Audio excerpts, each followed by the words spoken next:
اتصال. عسلامة. عسلامة مرحبا. عسلامة مرحبا بيك سي وليد، شنو احوالك؟ اهلا بك. عسلامة مرحبا بك. عاشك. يعيشك. انت عرفنا بروحك سي وليد.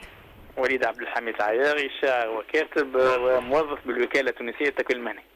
مرحبا بيك يا سيدي، سمعنا بيك عندك عادة في رمضان الجديد، ايش رايك الساعة في الثقافة نتاعنا اللي كنا نحكيو عليها، ثقافة الاعتذار والتسامح والله انا نقول مش ثقافة، نقول شجاعة الاعتذار، خاطر انك باش تعتذر معناها لازم تكون شجاع معناها وتحاول تعتذر، خاطر الاعتذار حاجة صعيبة برشا بالنسبة للمجتمع العربي وخاصة المجتمع التونسي.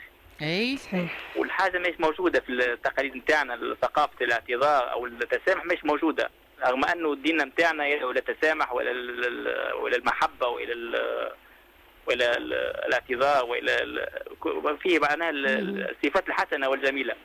وبين المثقفين سي وليد، بين المثقفين فما ثقافة هذيا نتاع الاعتذار تو انت معانا كشاعر وكأديب؟ والله ليس بعد معناها ثقافة التسامح. ليس بعد. تحية ليك سي وليد. تحية ليك. كما قلت ما فهمش الاعتذار ما بين خاصة المثقفين، ما فهمش ما بيناتهم اعتذار. بالعكس سامحني تم كلاش ساعات كلاش. كلاش موجود. الله يعطيك الصحة في التدخل نتاعك، هذا يعطيك الوجهة الأخرى. صحيح الكلاش موجود. تم الحسد برشا والغير. أعوذ بالله منهم الحسد. وعندي معناها مداخلة شعرية تحكي على الموضوع هذا معناها. ترى قلنا فينا ترى. عنوان غدر الأحبة. أنامل الغدر تخنق جيد المحبة، وتغدو المحبة أسيرة بين أنياب الخيانة. تقيد الأمنيات بأغلال الحقد، ثم تسجن في زنزانة. لم أكن أعلم أن أحبتي يخيطون لي رداء الوجع من نسيج الحسد وخيوط الشماتة. أصابع القدر تحفر لي جبا، أريح تبتر حبال الأمل من جسر النجاة. ويعدني الفجر بحزمة أشجان وعباءات من حرير المعاناة. أقتات من عجين الخوف، وقد رش عليه رذاذ الوجع وعلقم السقم، وقرأت عليه تمتمات السحر. ترسم فوق جبين مأساتي قصة الموسومة بالوجد، بحبر من نزيف ذاكرة القلم.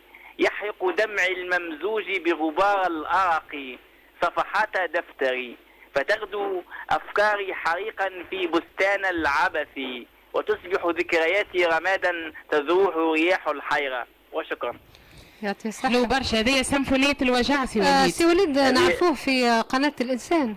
في قناة الإنسان سي وليد، هو إعلامي زاد. في قناة الإنسان. أنا نمشي قناة الإنسان، نمشي مع العالمية معناها مداخلات مع العالمية متميزة في الخنيسية، وتحية لها. يعيشك. تحية لها. هذه سيمفونية الوجع سي وليد.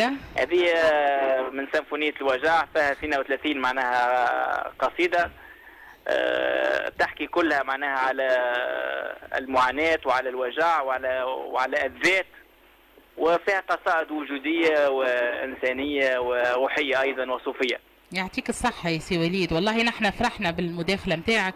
ان شاء الله الناس تطلع على سيمفونية الوجع، وان شاء الله ديما المبدعين يتصلوا بينا ويكونوا موجودين معنا في فقراتنا ان شاء الله تكون من متابعي برنامجنا زاد برنامج دردشة. انا وزيت فيه والله وسمعتكم معناها من قبيل، يعطيكم الصحة في المداخلات تاعكم وفي ثم جو ثم محبة بيناتكم وثم ان شاء الله تكون حاضرة معنا لهنا على المباشر ان شاء الله. والله ان شاء الله شرفنا في جابس ان شاء الله. ان شاء الله. مرحبا بك سي وليد، والف مبروك على اصدارك. يعيشك بارك الله فيك. يعيشك الف مبروك على الاصدار ان شاء الله. وشكرا على اتصالك ومرحبا بك. عفوا مرحبا. عايشك. مرحبا بك. نجم تختم، خليها تختم هيك شوي. كل مرة واقفة في الكوجينة ايش خير منها باش نقول لها يا واقفة من العصر في الكوجينة. الله الله، حبك دخل في القلب بم عينه. الله. ايد في البريك وايد في الشوربه، وشهاوي العيله ما منها هربه. هذا يحب الكسكسي بطاجينه، وهذا على صحن المقرونه رامي عينه. وهذا يحب الصلايط بشكالها، غير عوجي كالراس يا لميمه. اما رد بالك من سي السيد ودقنقينه، يحشش على الدخان يكب القصعه. نشتاقوا عشانة جرة رمضينا. احليلي شاهية طيبة. يعطيكم ألف صحة. خلينا متسامحين وخلينا نعتذروا وخلينا نحبوا الناس وخلي الناس تحبنا. ماذا بينا نعتذروا من اللي يحبونا وخلي المحبة هي عنواننا وخلينا نحبوا الناس. وما بقانا كان نقول لكم دمتم بحب ودمتم بمحبة ودمتم باعتذار باهي ودمتم بطاقة إيجابية، دمتم بسلام، دمتم بحب. إلى اللقاء في الحلقة القادمة إن شاء الله.